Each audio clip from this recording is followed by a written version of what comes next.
that or Liz. Oh, Liz got it. You want me to kick us off, Brian, or Unless Julie said she was going to, go ahead, please. okay. We had a little bit of back and forth this morning, but about kicking this meeting off and the application of it. But for a reminder for everyone, this is a public meeting that climate counselors were encouraged to join, as well as an open invitation to Science and Data Subcommittee, as well as the public.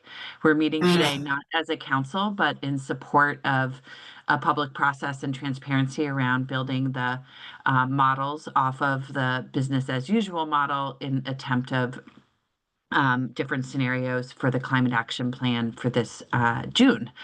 And so we're joined by Stockholm Environment Institute, who recently also presented to the Climate Council on the update to the business as usual scenario.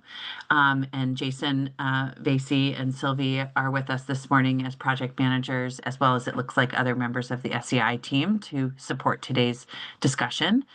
And so appreciate folks joining. We have built a very somewhat generic agenda, but Brian or Liz can drop it in the chat so folks can see the flow of today's meeting and understand that we did build in at the end of the meeting some time for public comment and questions, understanding that we were holding this as a public meeting.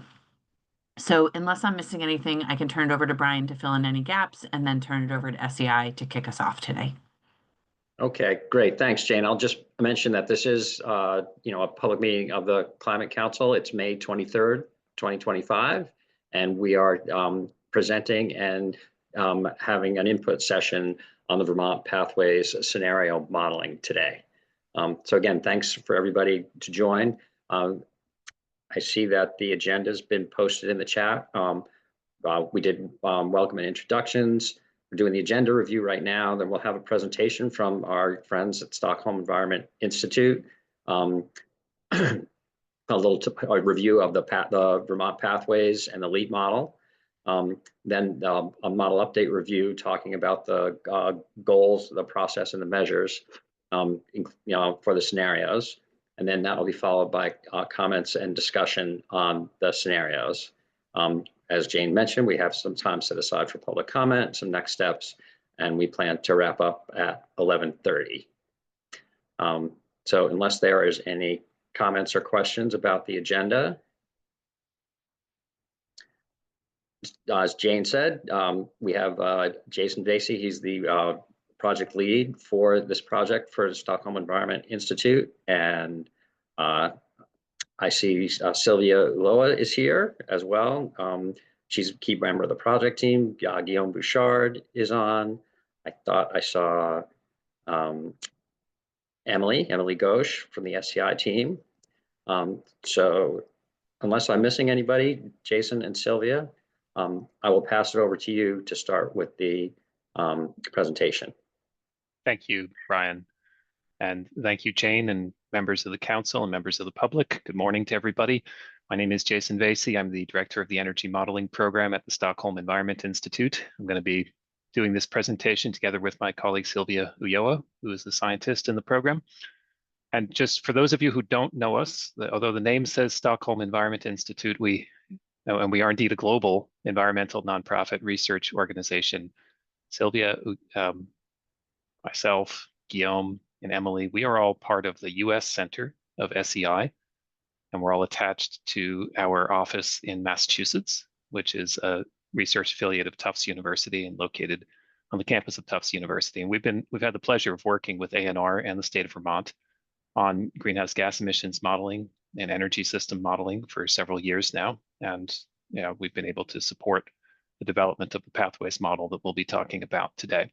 I think many of you have been in prior presentations like this one and know something about the model and about what we're trying to do, but I'm going to do a very quick introduction to what the model is and then what update process we're following right now. And then we'll start talking a little bit about the mitigation options, climate change mitigation options that are in the model and that we're going to be incorporating into overall mitigation scenarios for the next climate action plan. So we'll speak, Sylvia and I will speak probably for about 30 25 to 30 minutes, I would say, maybe a little bit less. And then we're going to reserve time for feedback and discussion. And I'll tell you a little bit about the types of feedback that we're hoping you can provide and help us with as we go through this too. But just first, a little bit of background about the model. So the model itself, purpose of it is to estimate and analyze greenhouse gas emissions in Vermont, looking out into the future. It's designed to be used to inform the development of policy. It is not a prediction of what will necessarily happen in the future, but we use it to analyze different scenarios in an internally consistent and physically plausible way. It's developed with two tools that we build here at SEI, LEAP, the low emissions analysis platform, and NEMO, the next energy modeling system for optimization. And it models energy consumption and production in all sectors of Vermont, associated greenhouse gas emissions from the energy system, then non-energy greenhouse gas emissions as well, including emissions from, for example, agriculture, land use change, and forestry. It allows us to look at the costs and the emissions implications of different scenarios. It covers the period from now out to 2050 with historical coverage back to 2015. And our projections generally start in 2024. And it covers all major greenhouse gases as well as a number of other criteria and local air pollutants. And you can see a little bit of the internal structure in that picture on the right. So it breaks down energy demand and supply into different categories and sectors. Non-energy emissions are categorized according to canonical greenhouse gas inventorying sectors and so forth. Next slide, please. This model has existed for some time now, and we've been updating it this year to prepare it for use to inform the next CAP. And it is, the updates are happening in two parts. We're working on baseline scenario updates. We've previously presented to the council on the baseline update process. And basically the purpose of that was to take the model, which hadn't been touched, and really update it comprehensively in a few years and update it with all of the best and most recent historical information that we could find. Also incorporated new trends and other forecasts where that was appropriate to do it. And then very importantly, and as part of the baseline scenario update, we are aligning the model with the historical greenhouse gas inventory for Vermont. In the past, because of the reasons why the model was developed, it wasn't developed to follow the inventory exactly necessarily in all sectors, but we are ensuring that it does follow the inventory exactly through this baseline update that we're now doing. And we were also making some structural changes to the model, which we've discussed with the council in our prior session, but they're really aimed at increasing the usefulness of the model for informing decision making. Now, we're moving into, I'm starting to work on now, the development of mitigation scenarios, which involves for us, first of all, updating the mitigation measures that are in the model. So these are discrete options for reducing, potential options for reducing greenhouse gas emissions in the future. And the model allows us to analyze what would happen if they were implemented. And we'll give you plenty of examples of those as we go through this presentation. But we're updating those to incorporate some new information that's relevant to those measures, and also make sure that they work in the current version of the model with our updated baseline, which includes some restructuring of the model, as I said. I'm just seeing a comment in the chat that one of the participants is not seeing any slides. Brian, could you confirm you're able to see the slide, please? Yeah, I can. Okay. This meeting is also being recorded for that participant, so the recording will have the slides in it as well. And perhaps and we'll be posting the deck yeah, after we're done exactly. as well. Thank you, Brian. Right, so again, we're updating mitigation measures that are in the model right now, and then we're putting those measures together into a couple of different scenarios to inform the development of the next climate action plan. Next slide, please. Here's a little bit more detail about what's happening in the mitigation part of this effort. So right now in our model, and this is based on past work that was done with the model for past work on climate planning, energy planning, past work on the thermal energy planning in particular in Vermont. Right now, the model has 23 different mitigation measures that cover all sectors of the economy. And we will lay those out in detail on subsequent slides. But at an overall level, what we're trying to do right now is to make sure those 23 mitigation measures all function properly, update their assumptions where we have clear new information about the way that those measures might be implemented, and then combine them into a couple of different overall mitigation scenarios. We want to select measures that will allow us to realize the objectives of scenarios 1 and 2 here. The first scenario is one that would achieve a 40% emission reduction by 2030 and an 80% emission reduction by 2050 as compared to 1990 emission levels. So that's essentially taking the statutory targets for emission reductions and implementing them in a scenario. And the second scenario would look at those same reduction levels, but delaying the short-term target by 5 years. So it would be attainment of that target in 2034 or by 2035, and then the long-term target would be the same. So we're trying to piece together mitigation options that are going to allow us to get to those two targets and get on those trajectories. And when we analyze these measures in the model, what we can see is simultaneously we can see emission impacts, we can see cost impacts, and we can also see interactions between the different sectors. So what happens when we implement efficiency measures on the demand side, but also clean energy supply measures on the supply side? And the model is useful for doing that. Now, right now, in our mitigation analysis, we're not going to be adding new mitigation options, not putting additional options on the table. That may come later in subsequent work that we do with ANR. But for now, we're trying to see if we can devise these two different scenario pathways using the mitigation measures that are in the model that are pretty comprehensive, as you'll see in the following slides. We have we're looking for your feedback today, specifically, I think, on two big points. The first is take a close look at these mitigation options and look at the particular assumptions that go into them. You'll see assumptions about the types of fuels or equipments that are going to be deployed and other things, the penetration levels, the timing of the measures.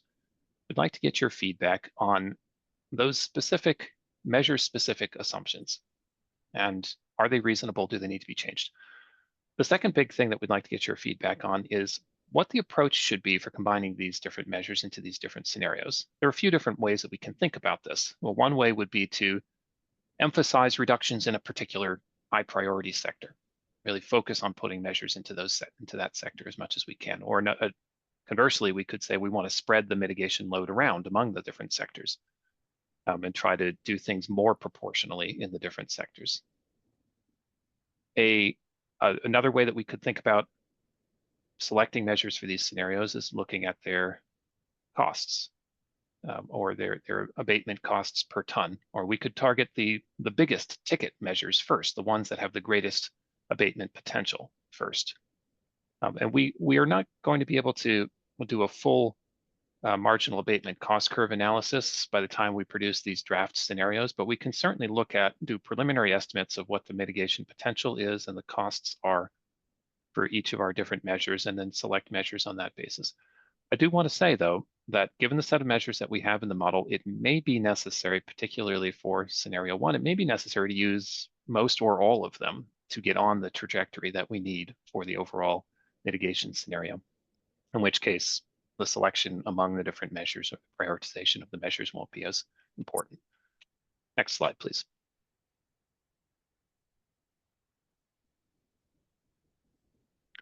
This is just a little snapshot of where we are with the baseline update. We're still integrating baseline updates for a couple of the sectors reflected here in the note, but overall, what you can see is we have a baseline trajectory that has emissions decreasing substantially over time, but not in line with the statutory targets, which are indicated with the black diamonds here. So there's going to be quite a bit of mitigation work to do. And now we're going to get into talking about the different options that we have for doing that work. Next slide, please.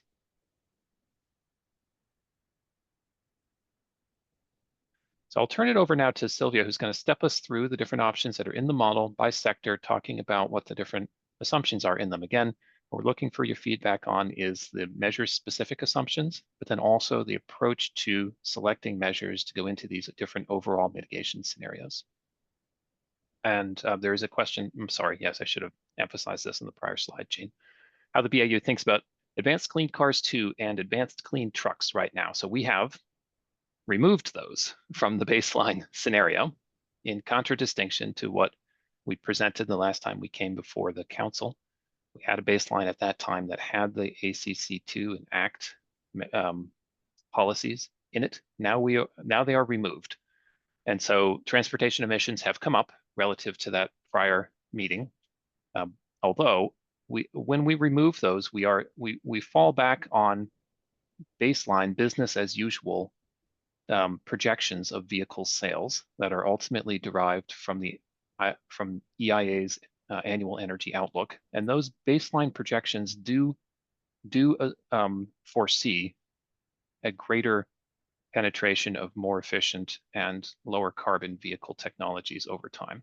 Not as much as you would get with Advanced Clean Cars 2 and Advanced Clean Trucks, but there is still some evolution of the fleet toward lower carbon transport technologies. So emissions are increased relative to what we previously showed, but it's not as bad as saying that everything is going to be gas and diesel from now through 2050. So let's come to the next slide, Sylvia, and I'm going to turn the floor over to you to talk a little bit about our different mitigation options. Thank you, Jason, and good morning, everyone. And just to add a little bit to what Jason was saying, as we removed the clean cars and clean trucks measures from the baseline, we also saw that the emissions from the electricity sector went down a little bit since there's a lower demand for electricity overall. So that sort of compensates the effect. Yeah, so moving on to the detailed walkthrough of all of these measures. As Jason mentioned, we have 23 of them, which are currently in the model. Here you can see the full list by sector. So we have one measure that is cross-cutting across multiple sectors. For the residential and commercial, we have 8 basically in each of the sectors, although the ones highlighted in yellow are the same but applied to both of these. We have around 7 for transport, 2 for industry, 3 in power generation, and 1 in the non-energy sector, although this one is really a combination of multiple non-energy measures. And I will go into the details of each one of these. But before I do that, I'll just say that some of these measures are really different variations of the same measure. So they consider perhaps different levels of implementation levels or different trajectories of implementation. And in other cases, there are some measures that interact or compete with each other to some extent. So for example, if we have a measure in the residential or commercial sector that introduces high efficiency pellet boilers for heating to displace some of the heating technologies that use fossil fuels, if you evaluate that measure on its own, you might find that it has a significant impact because it's displacing a lot of fossil fuels.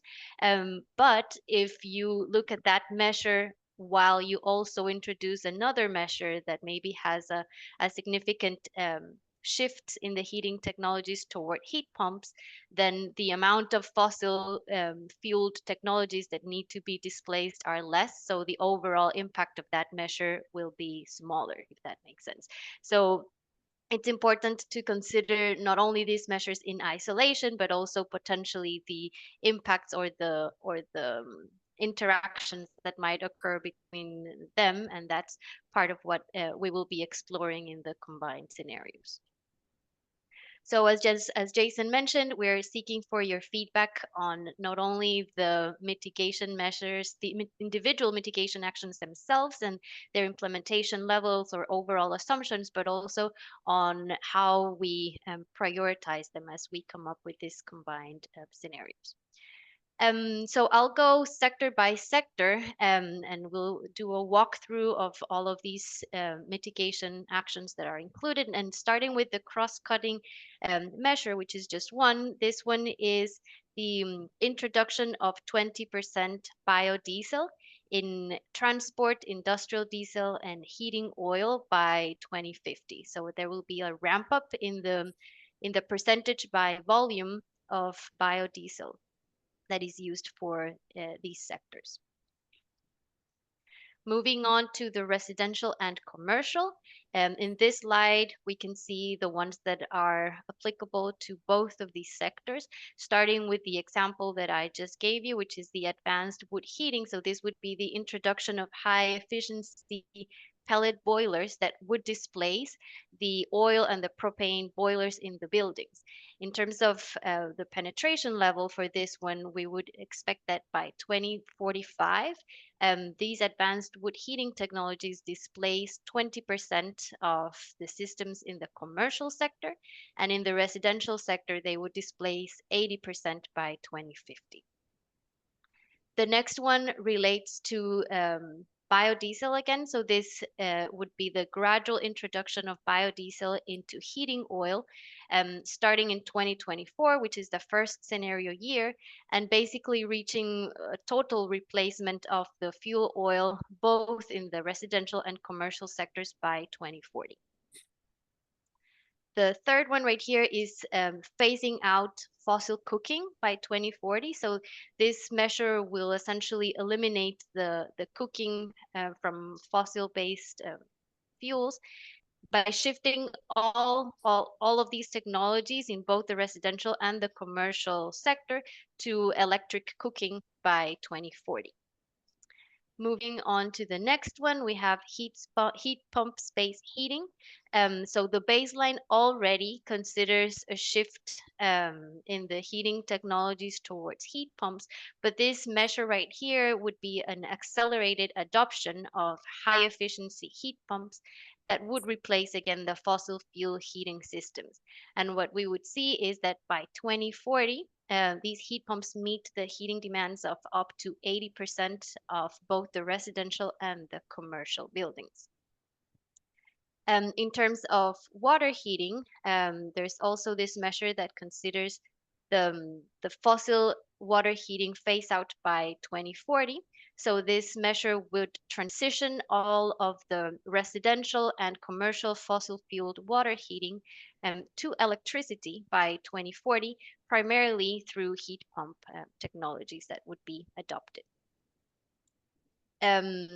There's two last ones in the slide are slightly different variations of the same thing, which relate to the expansion of biogas use to supply either 80% or 30% of the distributed natural gas by volume by 2050.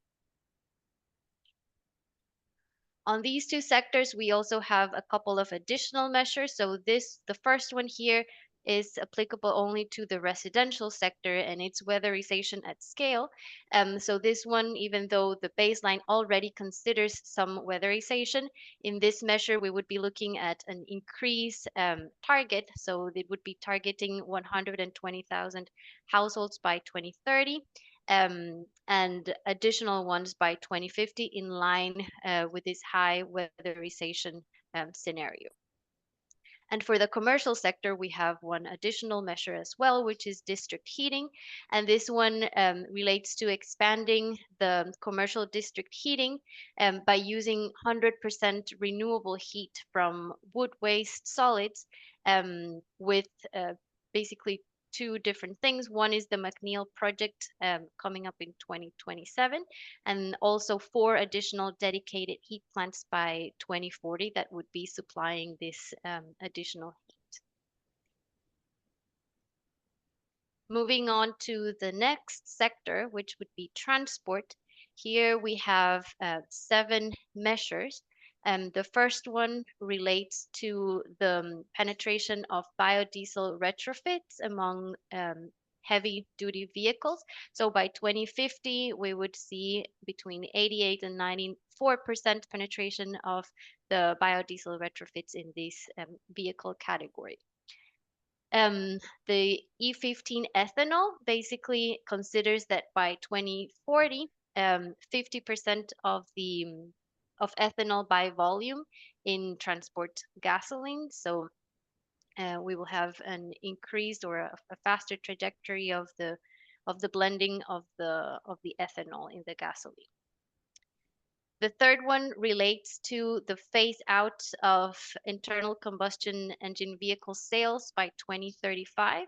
So it would be like a gradual decline, but starting in 2035, basically there would be no ICE vehicles sold for the road transport.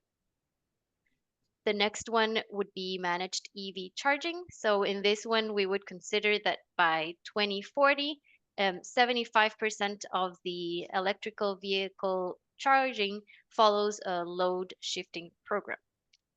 In terms of other modes of transport, for instance, in the aviation subsector, the sustainable aviation fuel measure would consider that by 2050, 50% of the jet kerosene used in this subsector is replaced by sustainable aviation fuel.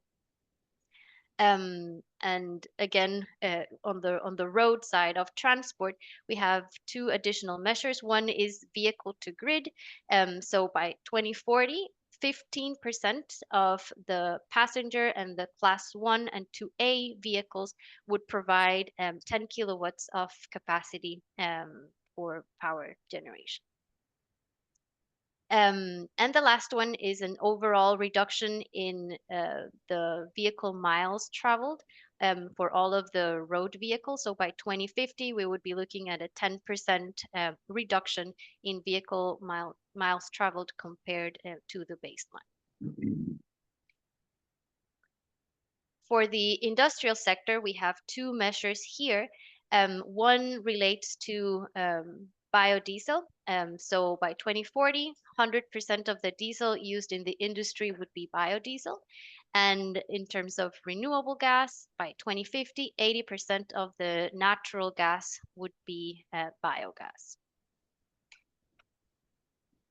In the power generation sector, we have an increased behind the meter solar PV. So we would have by 2035, 2.4 times more behind the meter PV compared to the baseline. And you can see what would be the resulting values in 2050 over here.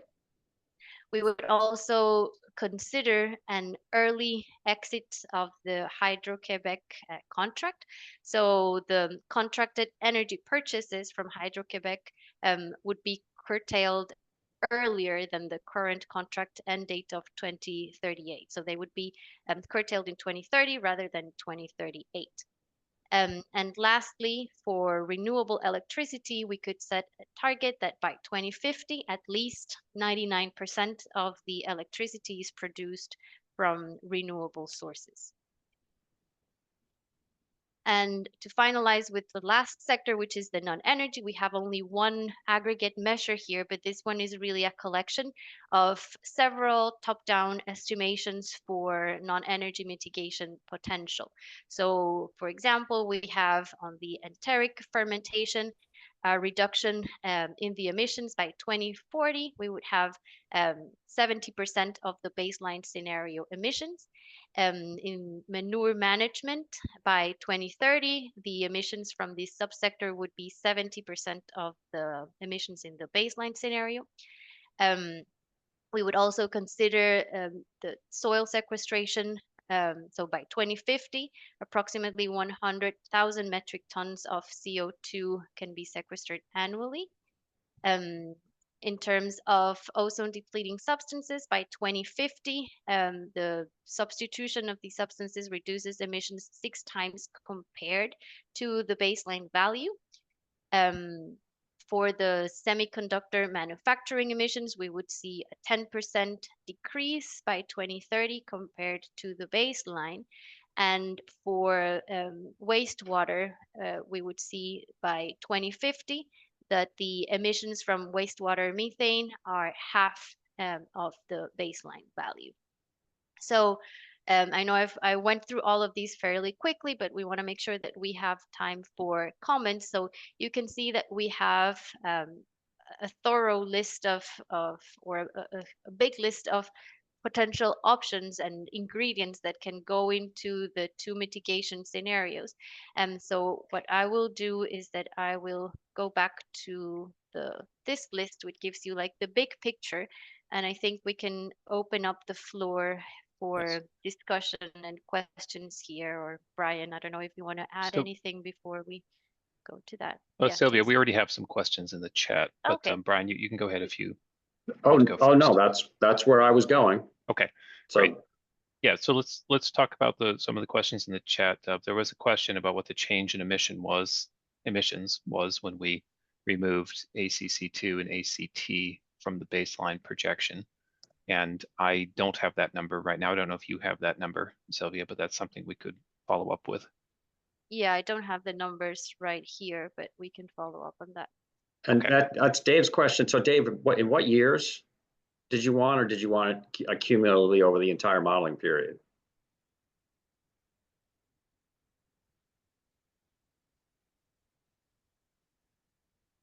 You just You can just provide a cumulative number, that would be helpful. Okay, great. Yeah, we can get you that. Okay. The second question was about the advanced wood heating and heat pumps measures and what happens in the residential sector when both of them are implemented concurrently. And the answer is that the heat pumps measure, I think the way we do it when the two are added together is heat pumps measure is applied first, and the advanced wood heating measure is applied to the residual boilers that exist in the system. There is then a question about the genesis of the measures. Brian, I don't know if you want to comment on that, since you were closely involved in the last round of the development of these measures. Right.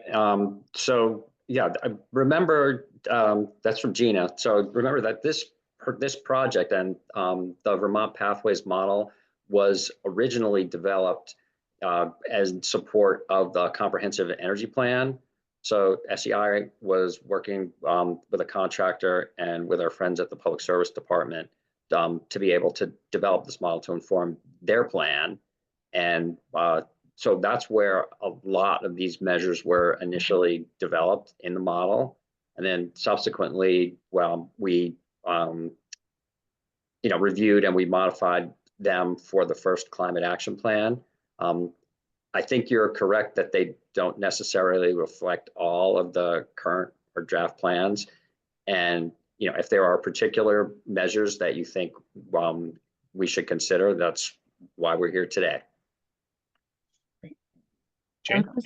I would just add that they were really, it was always done sort of simultaneously with the CEP and the initial cap, because those two plans were built together. So I would just say that, it was very quick that the initial cap came into the development of these measures, and they're now sort of they are the measures that are the levers essentially that we can pull through policy design, and they don't directly link to the recommendations in the cap right now.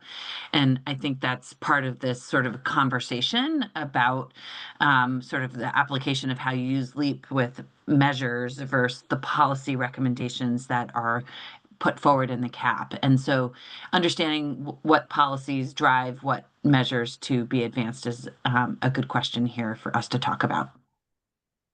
Okay. Right. There's a comment also about on the residential side that cordwood and efficient wood stoves is a more likely option than the advanced wood heating pellet boilers, which certainly is true. The advanced wood heating measure, just want to say that's just targeting replacement of boilers. So oil and gas boilers that might be replaced with a centralized pellet boiler system. There is also usage of wood stoves in the model, little furnaces essentially. And that carries on in the model no matter what. And there is some implementation, I believe, Emily, if you're on the line with us still, you could confirm this. There's some implementation of more efficient wood stoves for cordwood over time as well. But that's not explicitly a mitigation measure here, at least as we're defining it, because it doesn't deal with non-biogenic carbon dioxide. So just to clarify, the advanced wood heating measure is really targeting those fossil fuel boilers, and it's not looking to replace wood stoves. Right. there's a comment from Jared about biodiesel versus renewable diesel. Yes, so this is, and Sylvia, you might be able to confirm this. So the measures that we have, I believe, pertain to biodiesel rather than renewable diesel per se. Renewable diesel is a drop-in fuel. It can be produced from biogenic sources, but it chemically is identical to fossil-based diesel. Biodiesel is not necessarily, depending on where you get it from and how you process it. So to use biodiesel in equipment, you can usually blend a certain percentage of biodiesel in with fossil diesel and use it in existing fossil diesel equipment. But if you want to move to very high penetrations of biodiesel, then you have to start retrofitting equipment and incurring costs to do that. Now, that high biodiesel measure that we have in the set of measures here includes the estimated costs for upgrading equipment to use 100% B100, 100% biodiesel. And in the industrial sector, I don't know that we have, let's see, the biodiesel measure that we have there is, I think that also includes, and Sylvia, you could confirm this, I think that also includes estimated costs for upgrading industrial equipment to use biodiesel specifically rather than renewable diesel. Jared, when we first developed the measures in this model, if I recollect properly, there was considerable uncertainty about what the supply of renewable diesel per se would be in the future, and that was why the measure was premised on biodiesel. I see you've raised your hand. You might want to. Do you want to come back on that specifically, or is it about something else? No, it's on that. I mean, Okay. I would just suggest that in the industrial sector, given that you're targeting very high penetration of moving beyond diesel, and the kind of scale and cost of industrial equipment of retrofitting it, I think it would probably, my assumption is that it would be much more cost effective from a tons reduced perspective Right. to model renewable diesel rather than biodiesel as a drop-in fuel replacement. I haven't, when I've heard about use of biodiesel, certainly individual residences or buildings are doing slight adjustments to be able to run on B100. I've done that myself, but I just know that industrial equipment can be very specialized. And when I've talked with folks who whether it's peaker plants and could they run on biodiesel rather than diesel, there's a lot of skepticism. And so my sense is that renewable diesel is much more attractive in terms of not requiring upgrades. And it's hard for me to imagine that on any cost effectiveness test, including a societally cost effective test, retrofitting large industrial equipment to run on biodiesel when it could just run on renewable diesel instead would make sense. Yeah, I mean, I don't think it wasn't a cost decision the first time around. I think it was a supply decision. There was uncertainty about how much of the supply would be available, but we can revisit that and have a look at that. So I I've think noted it's that down. significantly expanded the Yep. supply of renewable diesel since the first time we did this. Shayla, I see you have your hand raised as well. If you'll bear with me, we'll go through the rest of the comments in the chat and we'll come to you first after that. Thank you. Okay, so there's a question in the chat about why there is no commercial weatherization target. And I don't know whether Jane or Brian, you want to speak to that. We are including expected commercial retrofits to the extent that we can gather information on them. We're including those in the baseline. The weatherization at scale measure here for the residential sector was about going above and beyond what is currently envisaged by the energy efficiency utilities. There is an open question about whether there could be such a measure for the commercial sector. Brian, Jane, you're welcome to comment on that if you want to, or we can note it down as another potential measure to look at down the road. I think we should note and move on. Thank you, Okay. Sam. That's a good comment. Okay, great. Moving on then.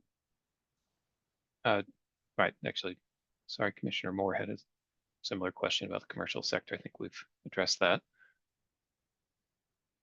Okay, next question is VMT reduction statewide total or on a per capita basis?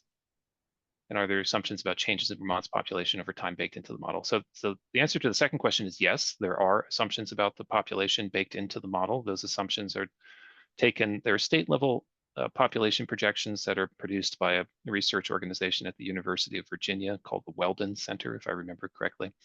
And that we've used their population projection for Vermont in the model. The VMT reduction measure, however, I don't know if that is an absolute reduction in VMT or on a per capita basis, and I would invite Sylvia or Guillaume, if you know the answer to that, to answer that question. Don't recall either. I would have to explore the model for a little bit and give you an answer on that. I will do that now. You seem to remember that the population growth was something that we talked quite a bit about during the last cap, and we haven't really talked about it in detail because I think if I remember correctly, Jason, I think we were modeling 2% growth in Vermont. It's pretty small. And so it might be a sensitivity that we might want to talk about, if not for June 30th, but for some of the additional modeling we might do after June 30th about sort of different scenarios about growth in Vermont of the population. Mm-hmm. Yeah, that's right. The population grows a little bit from now and pretty much levels off, looks like in the 2040s and 2050s.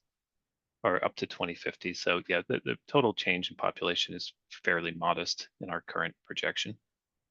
For the VMT measure, let's see if we can look into that as we speak here and then come back with an answer on whether that's an absolute number of VMT reduced or per capita. The next question is about speaking to the rationale for assuming we would curtail our reliance on Hydro-Quebec in favor of new in-state generation. Is this intended to gain consistency with the RES? I personally am not familiar with the background for that measure. I don't know, Brian, if you are, and if you can talk about that context.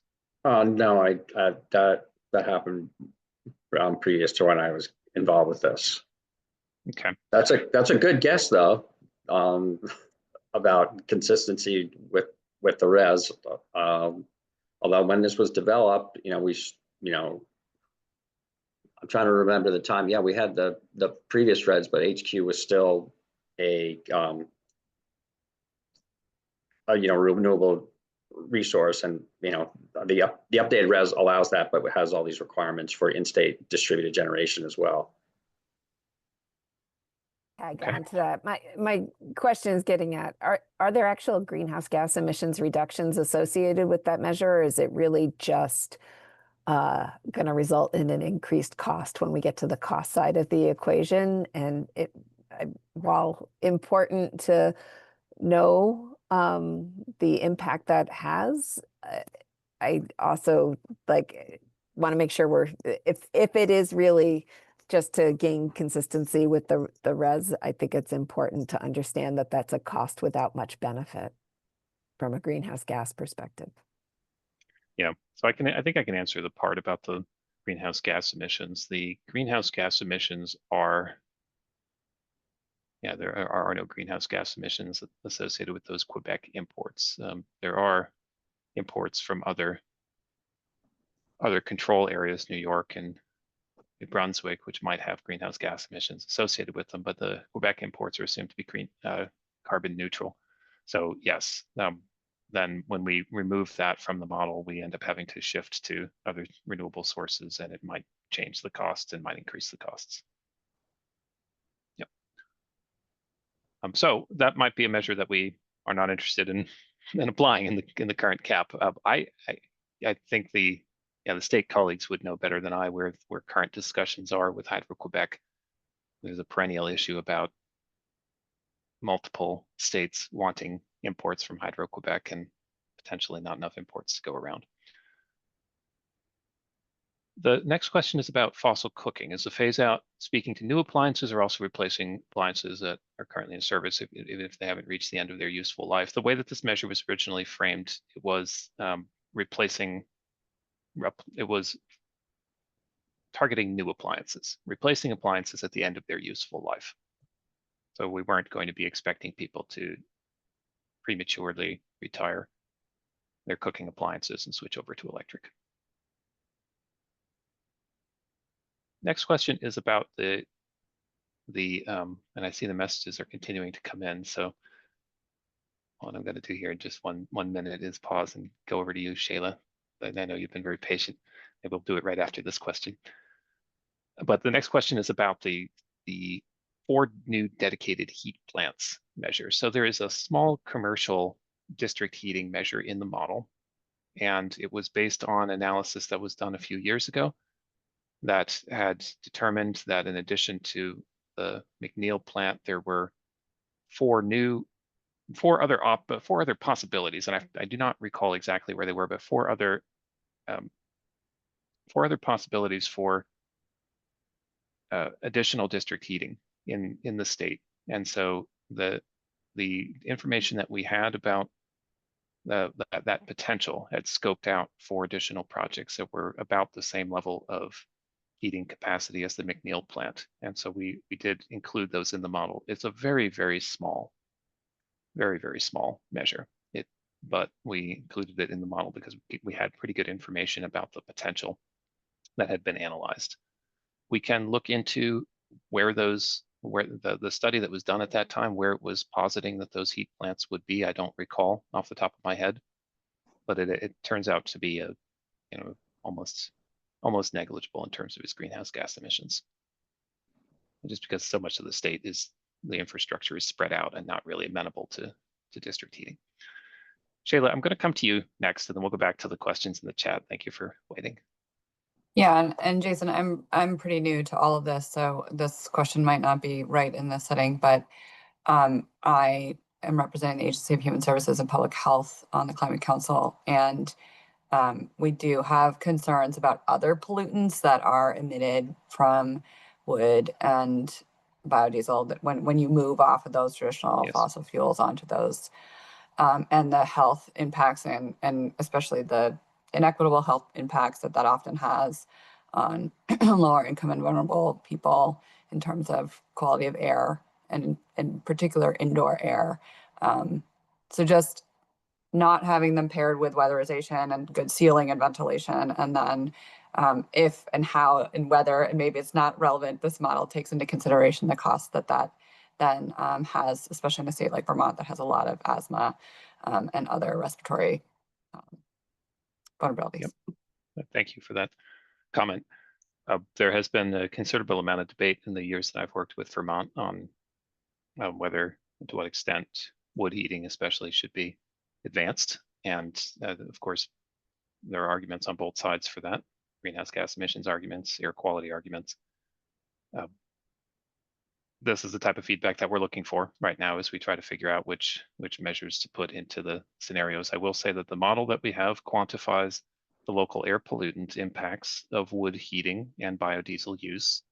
It does not estimate indoor air quality, pollutant concentrations, or health impacts. That would require additional analysis, but we do have the emissions, the change in emissions of particulates and NOx and so forth as you shift from fossil fuels to, say, biomass.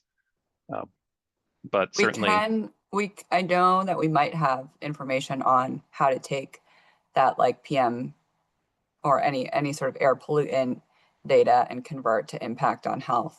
Yeah, if you have models for doing that, that would be interesting to talk to you about that and couple those. We do that sort of work as well. It's not part of what we have in this model here. We do have some tools for doing that, but we've not deployed them in this model. Okay. But that's certainly a concern to think about. And I think that when we did I believe when we were devising potential pathways for the first or the last climate action plan that we worked on, I think we had some pathways that were more bioenergy heavy, and then some that were deliberately less bioenergy heavy, so we could look at some of those differences too. We won't be doing that for the 2 scenarios. All right, everyone. We won't be doing that for the 2 scenarios we're developing in the very short term, but it's something that we can talk about doing later for sure. Okay, I'm going to just return to the questions in the chat here. Last one from Commissioner Moore.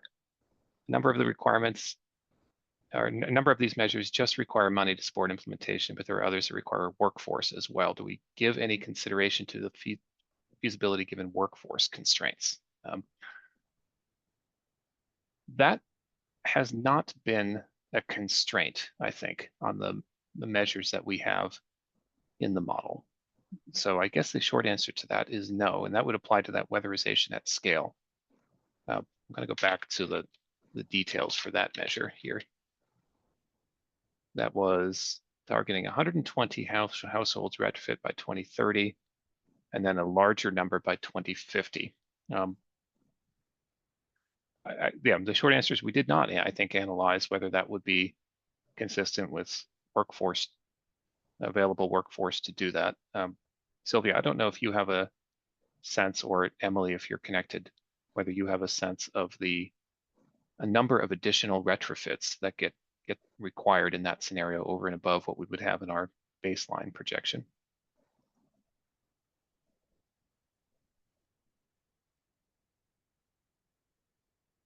If Emily would be the right person to answer this, but I think she's Okay. no longer in the call.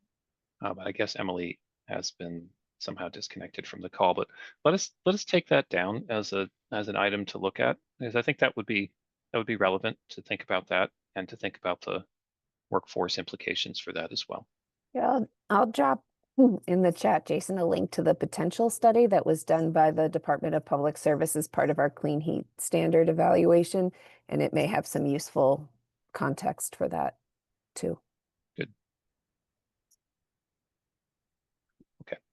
And what is the assumption around the percentage of renewable electricity generation in the baseline scenario? In the baseline scenario, we're in the process of updating this right now, but in our baseline scenario, I think what we're implementing is the renewable energy standard, and so that's going to be part of the backdrop here, and it means that electric efficiency measures don't end up gaining us very much for emissions in the longer run, and that we will see the renewable electricity supply by 2035. Before you move on to the next question, Jason, I can come back to the VMT reduction.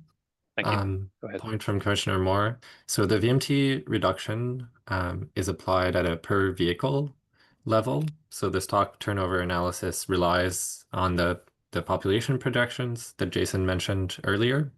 And then the VMT reduction is additional to whatever the annual result from stock turnover is. So it's applied across all vehicle categories individually at the vehicle level. And it's a progressive implementation rising to 10% in 2050, beginning immediately. So slowly, gradually, that's implemented over time. And yeah, if there's questions on cost, I can also share that information at a later date. Thank you, Guillaume. So I guess to come back to to what you were asking, Commissioner. So it's not an absolute number of VMT. It's not so many million miles taken off the road. It's more like a per capita change, but it's not explicitly per capita, it's per vehicle. Right, the next question is, would like to hear more about how the model implementation of advanced wood heating for building heat reduces carbon dioxide emissions when replacing existing boilers. Right, does the model assume that wood is 100% renewable? And the answer is that there's a parameter in the model that would allow us to, well, the short answer to the question is yes. The model does assume that wood, when burned, produces biogenic carbon dioxide emissions, which are not counted in the state's inventory. We have a parameter in the model which allows us to modify that model-wide. We can say, well, we think that X% of the wood emissions should really be counted toward the inventory, but at the moment that is set to 0, if I remember correctly. So the assumption is similar to what we find in the state's greenhouse gas emissions inventory. The assumption is that wood burning releases biogenic carbon dioxide that is not counted toward the inventory. It does release a small amount of non-CO2 greenhouse gases, like methane, for example, that is counted. toward the inventory. But overall, when you shift from, say, an oil boiler to a pellet boiler, that reduction or the change from fossil carbon dioxide to biogenic carbon dioxide means there is an emissions benefit to doing that, a greenhouse gas emissions benefit.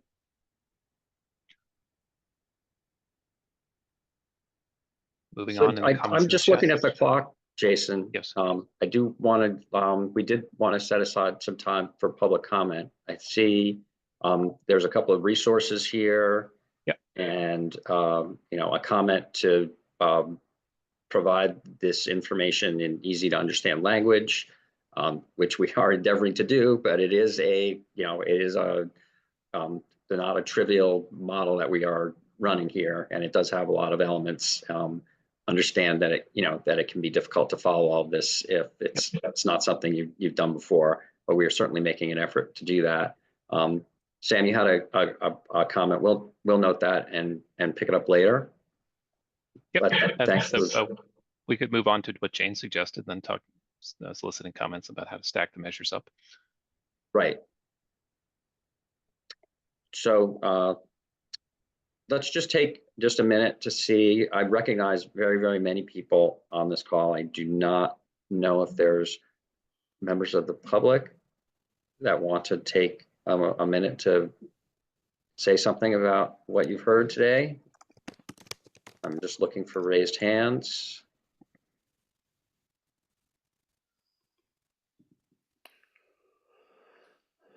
Okay, not seeing any. Oh, okay, see you, Matthew.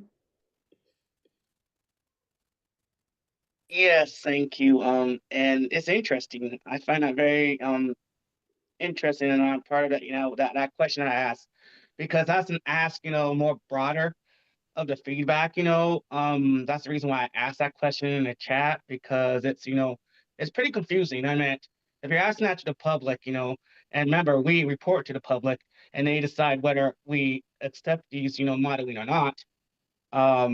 It just, you know, it makes it, you know, for me, it's like, it's interesting in one side, but it's also confusing in another, because there's got to be an ask somewhere in there. There's a big ask somewhere in there.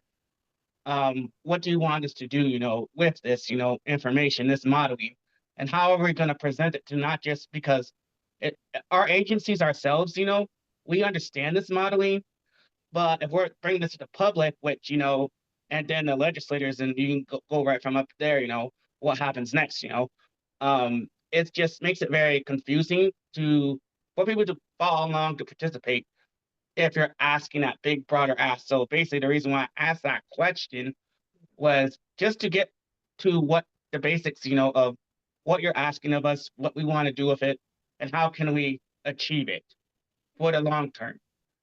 Thank you. Okay, great. Thank you, Matthew. I don't see any other hands.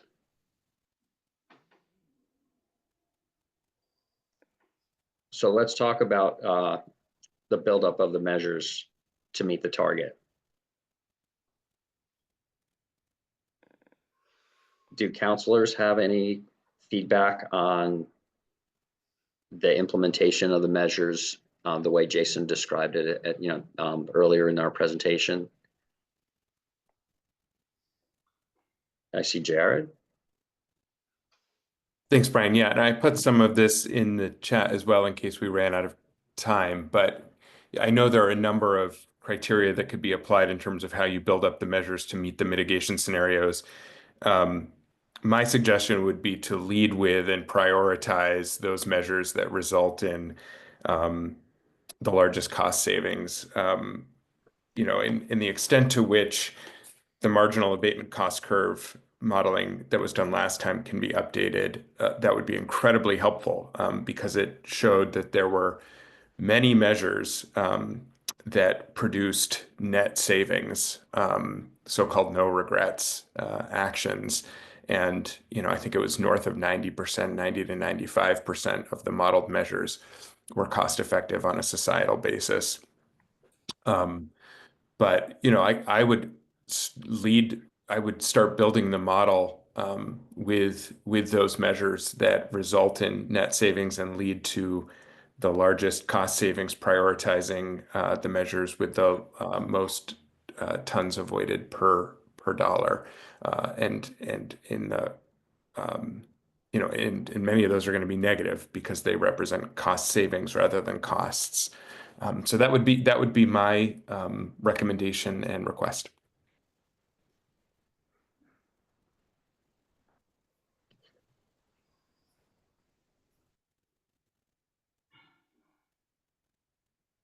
Okay. We have the Delta. Thank you, Sylvia, for posting that. Okay. Any other comments from the group? Gina says.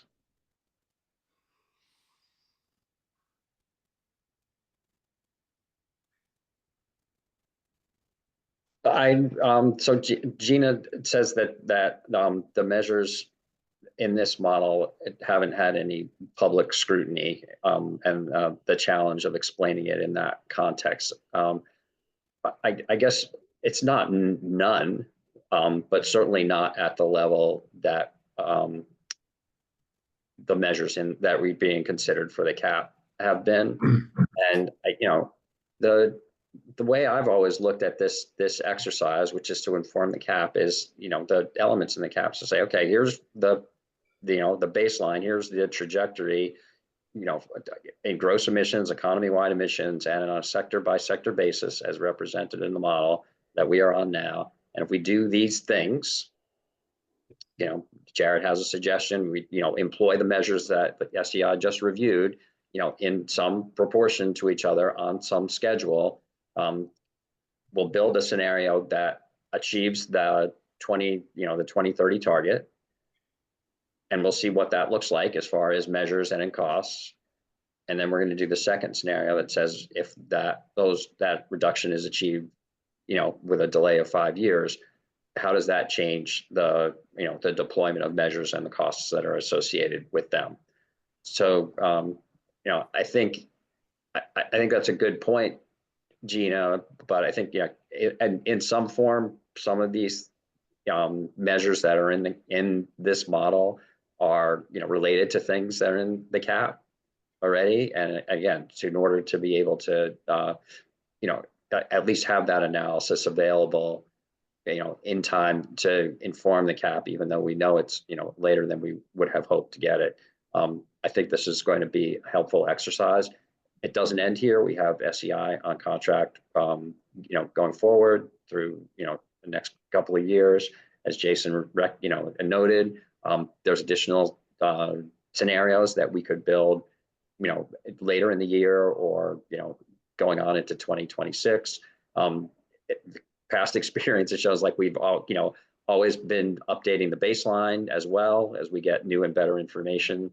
So this is like, it is a tool, and it's a good tool, but it's not the only tool that we have. And I think there are ways to be able to contextualize the results, that make it helpful, and and as Matt suggested, and to try and make it as clear as possible.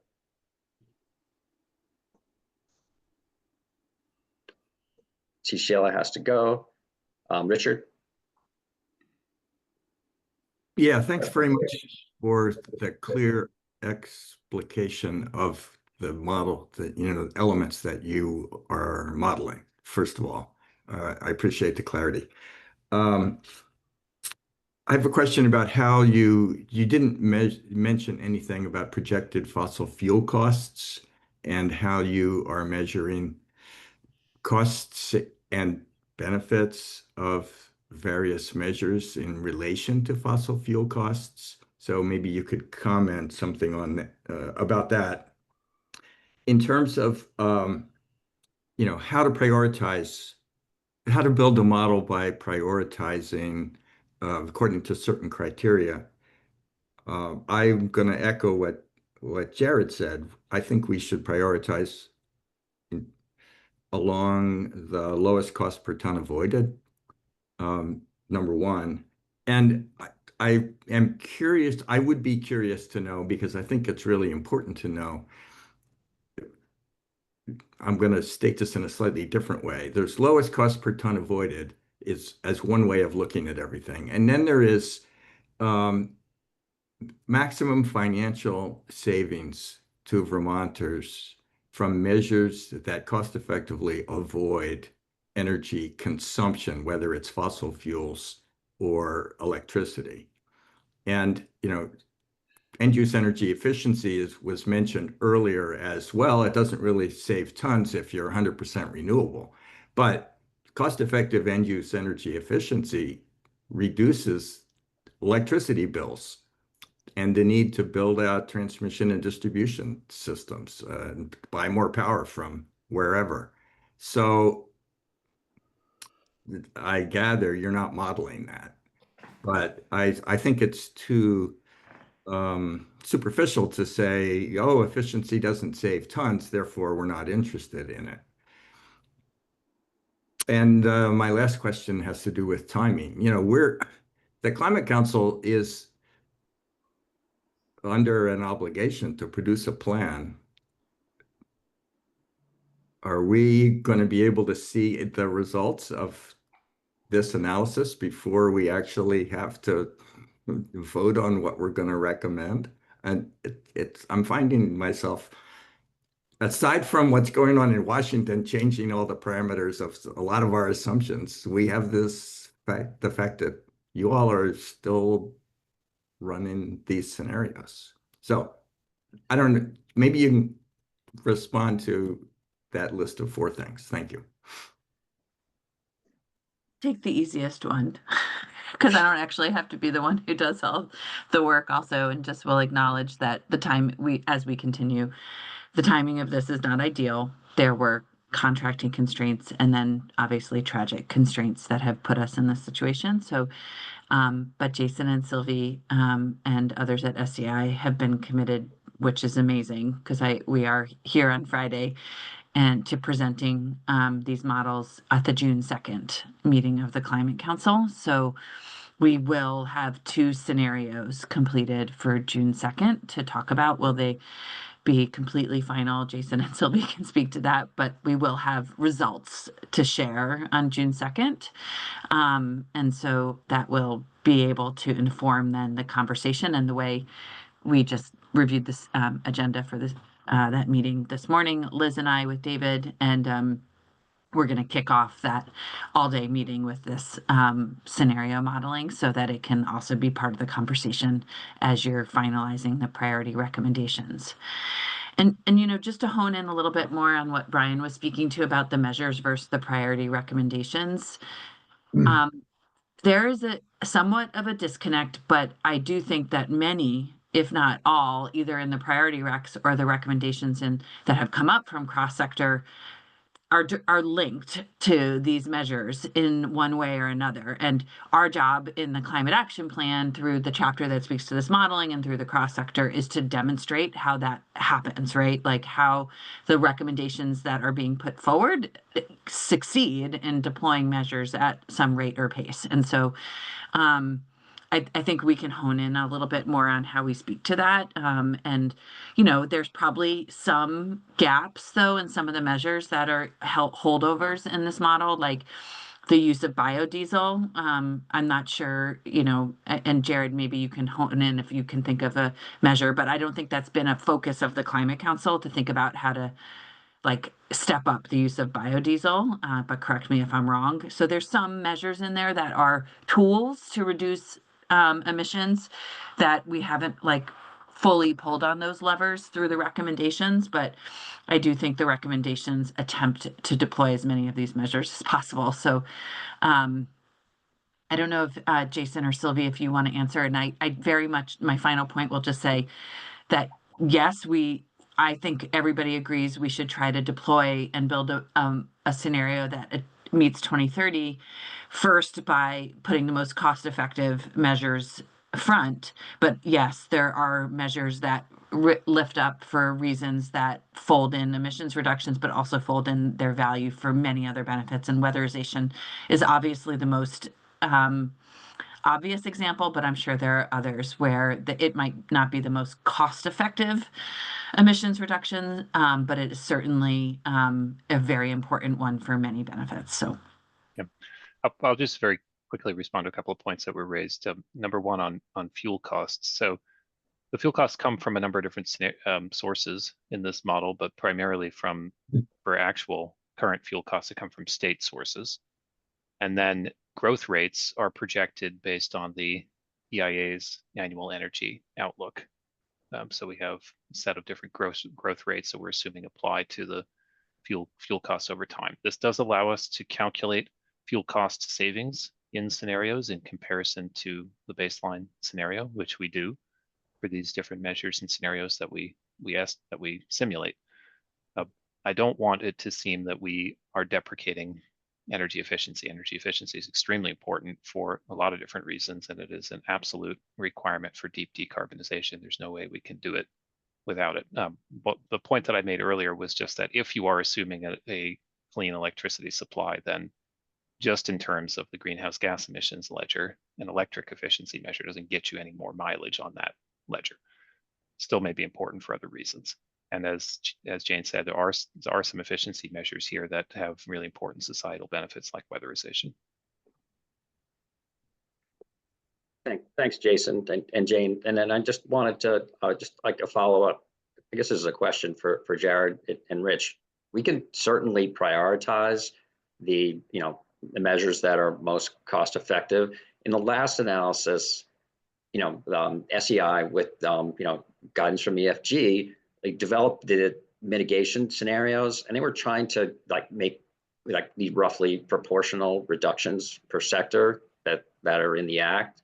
And that that's reasonable, and but that has other implications.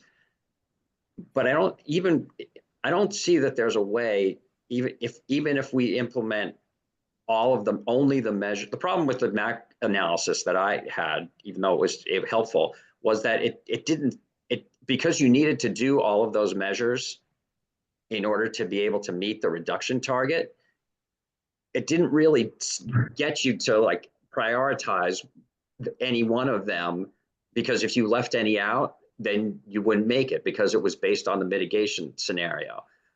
SEI could certainly build a mitigation scenario that only includes measures that are cost effective in that analysis, but it would require it would likely be unrealistic. I mean, it would just not be possible to weatherize and deploy enough electric vehicles and biofuels to be able to meet that target. And then on the longer term, some of the cost shifted dramatically for some of the measures as you look from 2030 to 2050.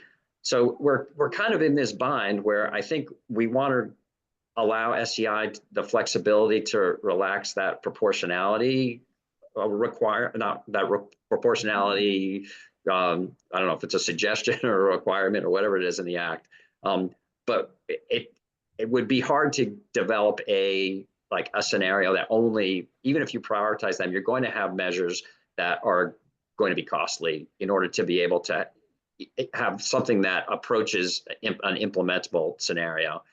And I think we've already discussed that, there are extreme challenges to be able to meet that 2030 deadline, because that target, because it is, a lot of reductions that have to happen in a relatively short period of time.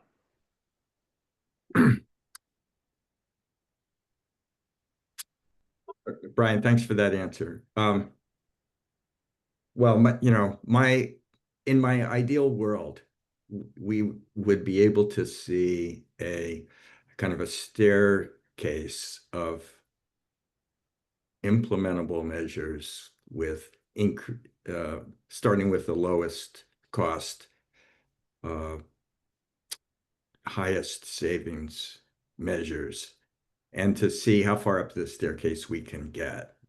And just speaking for myself, I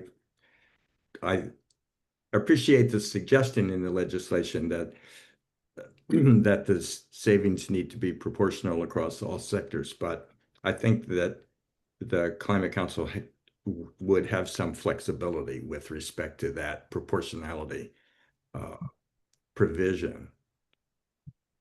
So, but right now, I think what we're going to get are,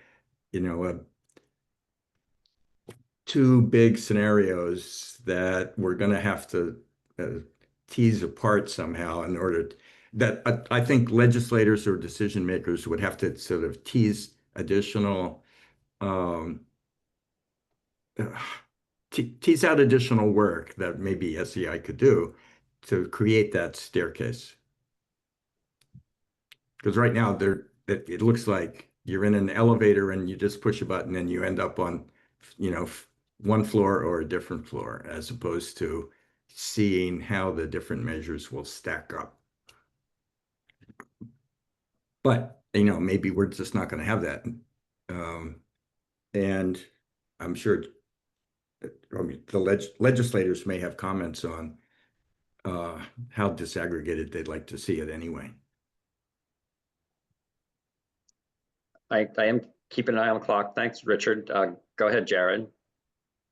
Thanks, Brian. I have a request and a few reflections based on the conversation. First, the request is when cost effectiveness is modeled, I remember that in the first time around for the marginal abatement cost curve, there was a problem with the modeling where end effects weren't addressed. So you would have a situation where the 2030 scenario showed some things being very cost effective, but the 2050 scenario showing some things, the exact same measures, as not being cost effective because what was being included in the calculation was the full upfront capital cost of something, but then you were only calculating 1 year of the emissions reduction benefit or the fuel cost savings resulting from that. So would just want to remind about that issue and request that end effects issues are dealt with so that savings, both in terms of dollars and in terms of emissions, are annualized with these measures. So we don't have a situation where we're modeling something like a weatherization project that has a large upfront cost that happens in 2049, and we're modeling all of that cost, but only 1 year of cost savings and emissions reduction benefits when we know that that's actually going to be spread out over 25 plus years. So just a request to please deal with the end effects issues when it comes to the cost effectiveness modeling.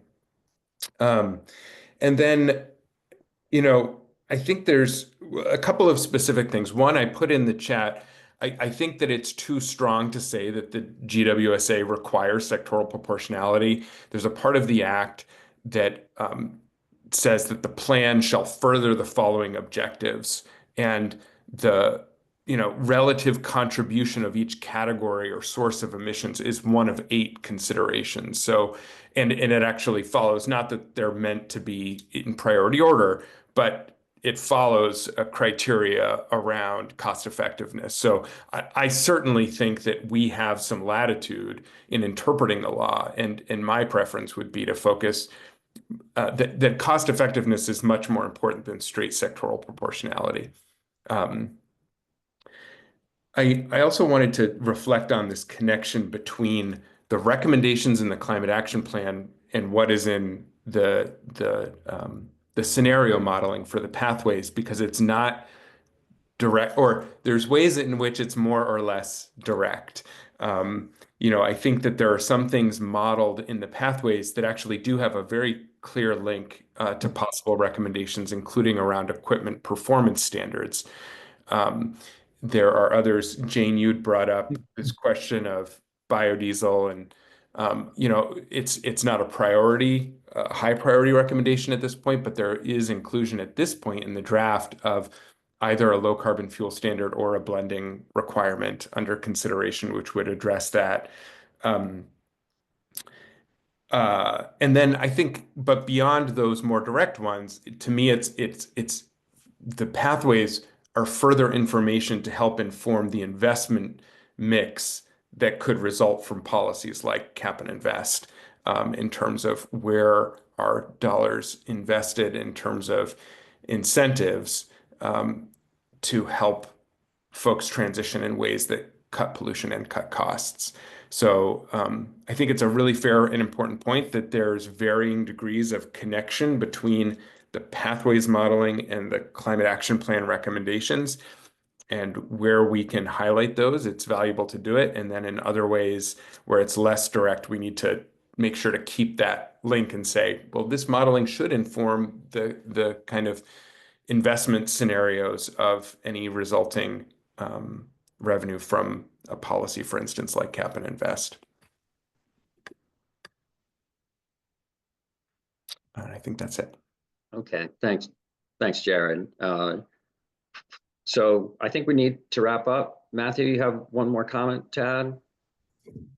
Yes, from what I'm hearing from Richard and Jared, it's like, we have action steps that are in place, while we're doing this process. Like, when we're doing this process is, and I agree with what Jared said, it's like, let's see what we can do the efficient way first. Get to see what we can do for the state to get done first, see the easier ones. Let's get the easier tasks achieved first, then try to prioritize or try to, work with the heavier, heavy load task, but also it's going to take, like I agree with Richard, it's going to be, the legislative, the government getting them involved and having their feedback on our progression, because when we set up our, like you said, an action task or actions that we need to take, we need to make sure that progression in those actions are taken. And when we're done, we need to, like you said, check mark the box off. So when we give that report out to our, government agencies like the legislators and the governor, they can see our progression moving forward, and they can actually help us, or support us moving forward the goals that we set for ourselves. Thank you. Okay, great. That's very helpful. Thank you, Matthew. So yeah, we are way over time. I really appreciate everybody taking the time and staying on through all this. Jane did mention the next steps, and the big next step is the presentation coming up to the Climate Council on June 2nd. That will be the baseline, and then the results of these two scenario analysis. You've heard, we've had your comments. You've heard we're going to take them all under the consideration. Our friends at SEI are going to be working really hard between now and next Monday.